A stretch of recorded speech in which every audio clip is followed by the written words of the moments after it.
Technique ক্লাসে তোমাদের সকলকে স্বাগত। আজ আমাদের আলোচ্য বিষয় অষ্টম শ্রেণীর প্রথম পর্যায়ক্রমিক মূল্যায়ন 2025-এর ইংরেজি বিষয়। পূর্ণমান থাকছে তোমাদের 30, সময় থাকবে 1 ঘন্টা।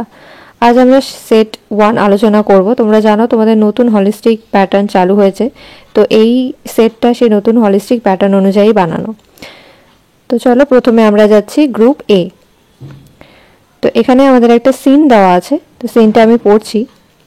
Subhash and Shishir hugged the inner wall of the long house corridor and tiptoed down the back stairs to the car. Subhash আর শিশির দালানের দেওয়াল আঁকড়ে ধরে পা টিপে টিপে পিছনের সিঁড়ি দিয়ে গাড়ির কাছে চলে গেলেন। Subhash sat the back. Subhash Chandra Bose, এখানে সুভাষ বলতে সুভাষচন্দ্র বোসের কথা বলা হয়েছে। সুভাষ গাড়ির পেছনে বসেছিলেন। শিশির ড্রোভ দ্য কার। শিশির গাড়িটা চালাচ্ছিলেন। He started the engine and drove out from 38/2 Elgin road as he had done on so many past occasions. তিনি ইঞ্জিনটি চালু করেছিলেন এবং 38/2 এলগিন রোড থেকে গাড়ি নিয়ে বেরিয়ে গিয়েছিলেন, যেমন অতীতে এই কাজটা তিনি অনেকবার করেছিলেন। As Subhash Elgin Road residence, the light glowed in his bedroom to give the impression that he was still there. Subhash Chandra বোসের যে বাড়ি ছিল এলগিন রোডে, সেখানে কিন্তু তার শোবার ঘরের আলোটা জ্বলছিল, ধারণা দেওয়ার জন্য যে তিনি সেখানে এখনো রয়েছেন। As Calcutta slept, uncle and nephew crossed Howrah Bridge and went beyond the city's precincts. যখন কলকাতা শহর ঘুমোচ্ছিল, মানে মধ্যরাত্রে, তখন আঙ্কেল আর নেফিউ, এখানে আঙ্কেল হচ্ছে সুভাষচন্দ্র বোস আর নেফিউ মানে তার দাদার ছেলে শিশির, তারা হাওড়া ব্রিজ ক্রস করে ওয়েন্ট বিয়ন্ড দ্য সিটিস প্রেসিংস, শহরের যে ধার, একদম প্রান্তিক জায়গা, সেটা ক্রস করে চলে গিয়েছিলেন। Subhash poured Shishir coffee from a thermos. Subhashchandra Bose thermos থেকে শিশিরের জন্য 1 কাপ কফি ঢেলে দিলেন। They shared a few anxious moments together when the car engine faltered once. Subhash Chandra তার জীবনের কিছু উদ্বেগমূলক বা আবেগমূলক সময় শিশিরকে বলেছিলেন, যখন তার গাড়ির ইঞ্জিন একবার কাজ করছিল না, মানে চলতে চলতে বন্ধ হয়ে গেছিল, ঠিক সেই সময় তারা গল্প করছিলেন। ইট স্টার্টেড এগেইন, মানে ইঞ্জিনটা আবার চলা শুরু করলো। And Shishir dashed at high speed through the dark night. Shishir কি করলো, অন্ধকার রাত্রের মধ্যে দিয়ে খুব জোরে গাড়িটা ছুটিয়ে নিয়ে চলতে থাকলো। তারপর দেখো এতে কি বলেছে, tick the correct answer from the given alternatives. The light glowed in. Light কোথায় জ্বলেছিল, করিডরে, বেডরুমে না সুভাষের বেডরুমে? তো এখানে আনসারটা কি হবে, সুভাষের বেডরুমে। তোমাদের আনসার এখানে নিচে দেওয়া আছে, দেখো এই যে এখানে আনসারটা দেওয়া আছে, আমি উপরে পড়িয়ে দিচ্ছি তোমাদেরকে তাও একবার। 2 নম্বরে কি বলেছে, out of the city, option A, Shishir offered coffee to Subhash. Subhash and Shishir had drunk coffee. Subhash poured Shishir coffee from a thermos. তাহলে এখানে কোনটা হবে, আমরা ওখানে উপরে পড়লাম option C, Subhash poured Shishir coffee from a thermos. তারপর বিতে বলেছে আনসার দ্য ফলোইং কোয়েশ্চেন্স। 1 নম্বরে, why did the light glow in Subhash bedroom, মানে সুভাষের বেডরুমে লাইটটা কেন জ্বলছিল? তাহলে এখানে উত্তর আমরা কি বলতে পারি, একটু আগে আমরা বললাম যে সুভাষের ঘরে লাইটটা কেন জ্বলছিল। তো এটা জ্বলছিল যাতে ও ইংরেজদেরকে একটা ভুল ধারণা দিতে পারে যে সুভাষচন্দ্র বোস তখনও জেগে আছেন, তাই তো? আচ্ছা, তাহলে ইংরেজিতে যদি আমরা এটা বলি, তাহলে আমরা বলবো the light in Subhash bedroom indicated that he was still there. ঠিক আছে। অপশন কোশ্চেন 2তে কি বলেছে, why did they share a few anxious moments. তারা কেন কিছু আবেগমূলক বা উদ্বেগমূলক ঘটনা একে অপরের সাথে শেয়ার করেছিল বা একে অপরকে বলেছিল। তাহলে এটা কি হবে, when the car engine faltered once, মানে কার ইঞ্জিনটা যখন চলতে চলতে বন্ধ হয়ে গেছিল, Subhash and Shishir shared a few anxious moments together. ঠিক আছে। আচ্ছা, 2 নম্বরে কি বলেছে দেখো, read the following lines and answer the questions given below. তো 2 নম্বর পড়ে আমাদেরকে নিচের কোয়েশ্চেনের আনসারগুলো দিতে হবে। ঠিক আছে। From the earth loose and mould the sapling draws its substances and thrives. those stricken to the hurt with winter's cold, the dropping tree revives. ঠিক আছে, এবার নিচে দেখো fill the chart with information from the above text. উপরে যে টেক্সটটা আমরা পড়লাম দুয়ে, সেখান থেকে ইনফরমেশন নিয়ে নিচের টেবিলটা আমাদেরকে ফিল করতে হবে। হু আর ডিড হোয়াট, হু মানে কে আর ডিড হোয়াট সে কি করেছিল, দ্য স্যাপলিং, তাহলে উপরে আমরা কি বললাম, স্যাপলিং কি করেছিল, ড্রজ ইটস সাস্টেনেন্স অ্যান্ড থ্রাইভস। ঠিক আছে, তারপর আছে the drooping tree, the drooping tree কি করেছিল, রিভাইভস, রিভাইভস মানে পুনর্জীবন করা বা নিজেকে পুনরুদ্ধার করা, সেটাকে বলে রিভাইভস। আর উপরে আমরা বললাম সাস্টেনেন্স, সাস্টেনেন্স অ্যান্ড থ্রাইভস মানে বেঁচে থাকা। তারপর বিতে কি বলেছে দেখো, answer the following question, write the full name of the poet. এই যে উপরে যেটা লেখা আছে তার পোয়েটের পুরো নাম কি, তো পুরো পোয়েটের পুরো নাম হচ্ছে ওয়ার্ডসওয়ার্থ লংফেলো। ঠিক আছে, নিচে তোমাদের এখানে লেখা আছে, উত্তর এখানে তোমরা দেখে নেবে। The full name of the poet is Henry Wadsworth Longfellow. আচ্ছা, write the meaning of the following words. সিতে অফশোর, অফশোর মানে হচ্ছে যে কোনো সমুদ্রের ধার, ধার বরাবর যে রাস্তাটা থাকে আমরা যেটাকে বিচও বলি, সেটাকে আমরা বলা হচ্ছে এখানে অফশোর।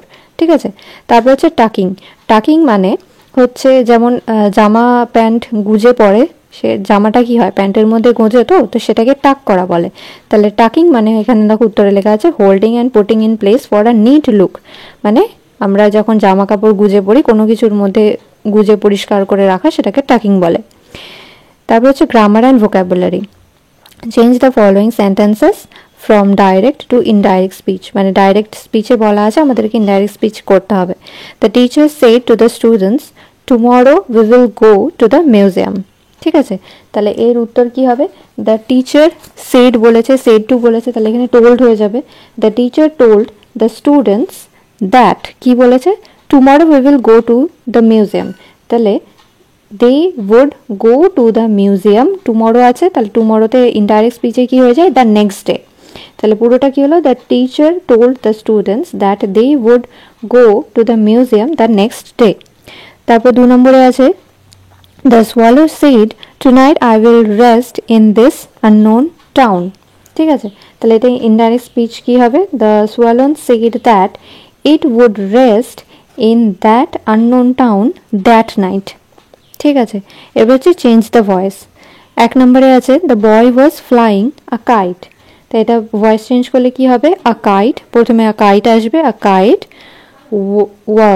ওয়াজ আছে, আইএনজি আছে বলে বিং হবে, ওয়াজ বিং এর পর ভার্বের 3 নম্বর ফর্ম হয়, তাহলে এখানে ফ্লাইং আছে, তাহলে ফ্লাইং এর 3 নম্বর ফর্ম কি, ফ্লোন, ফ্লো, ফ্লিউ, ফ্লোন, তাহলে the kite was being flown by the বয়।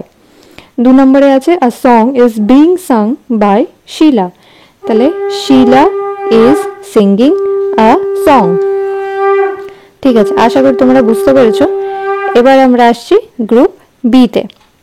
এখানে আবার একটা রিডিং কম্প্রিহেনশন আছে, সিন আছে, চলো আমরা পড়ি। আমরা এখানে নিচের সিনটা পড়বো। Oh let me go ashore just for one day, he begged the captain when they had sighted land.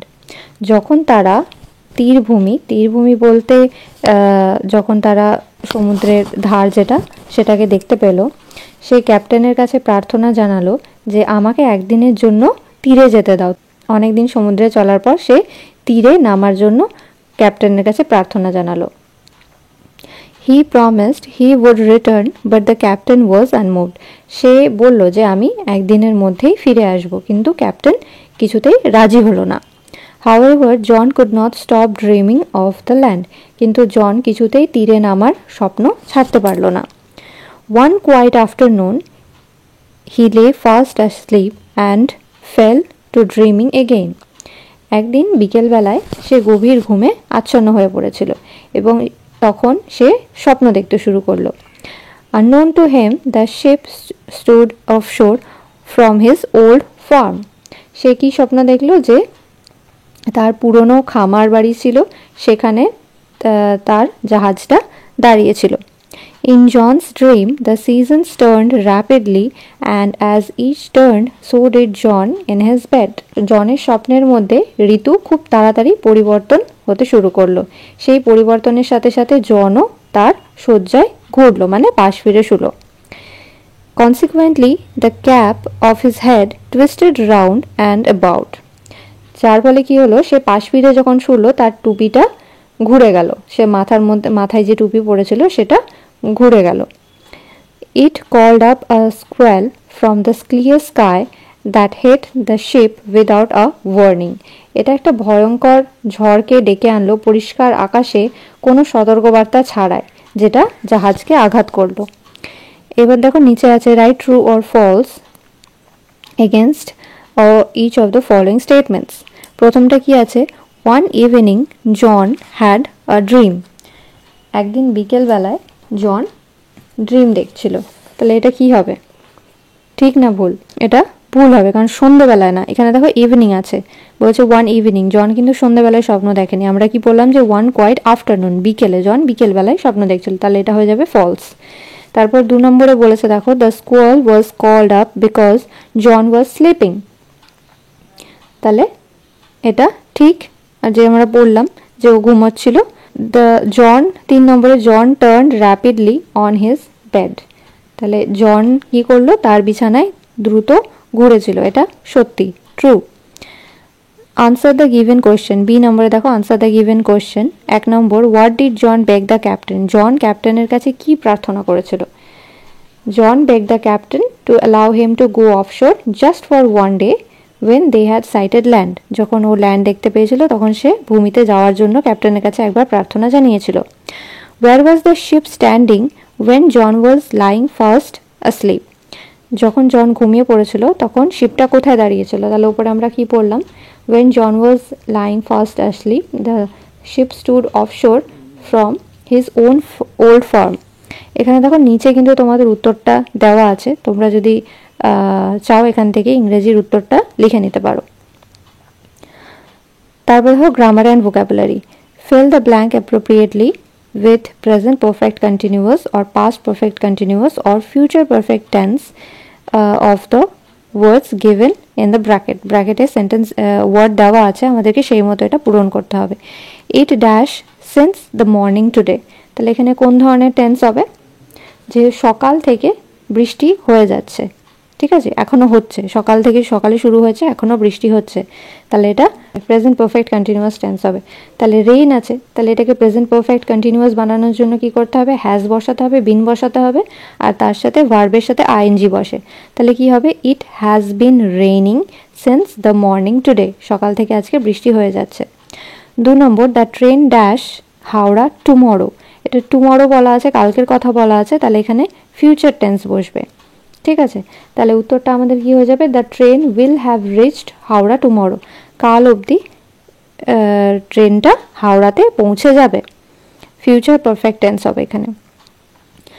তারপর 3 নম্বরে আছে, they dash in this house long ago, ঠিক আছে, তারা এই বাড়িতে খুব অনেক বছর আগে বাস করতো, এখানে করতো বলা আছে।